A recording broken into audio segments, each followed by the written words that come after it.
Daffodil ইউনিভার্সিটির যে one card অ্যাপসটি আছে টিউশন ফিস বা রেজিস্ট্রেশন ফিস পেমেন্ট করার জন্য, সেই অ্যাপসটি আপনার অনেক সময় ইউজার আইডি এবং পাসওয়ার্ড ভুলে যান, অথবা ইমেলে অ্যাক্সেস থাকে না, বা ইমেলের পাসওয়ার্ড বা বিভিন্ন জটিলতার কারণে আপনি সেই অ্যাপসটিতে আপনার ইমেল দিয়ে ইউজ করতে পারেন না।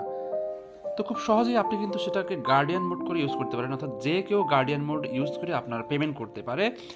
সেটি কীভাবে করে আমি এক্সাম্পল হিসেবে দেখাচ্ছি। গার্ডিয়ান মোড ইউজ করা খুবই সোজা।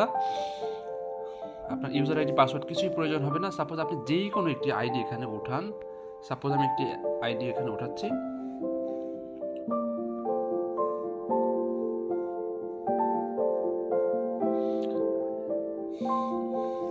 দেখুন লগ ইন হয়ে গেল, ঠিক আছে। তো এখানে আপনার নামটা মিলিয়ে দেখবেন, আর ঠিক যে অপশনগুলো আছে ঠিক আগে সেই অপশনগুলো আছে, আপনি এভাবে চাইলে পেমেন্ট করতে পারেন খুবই সহজে।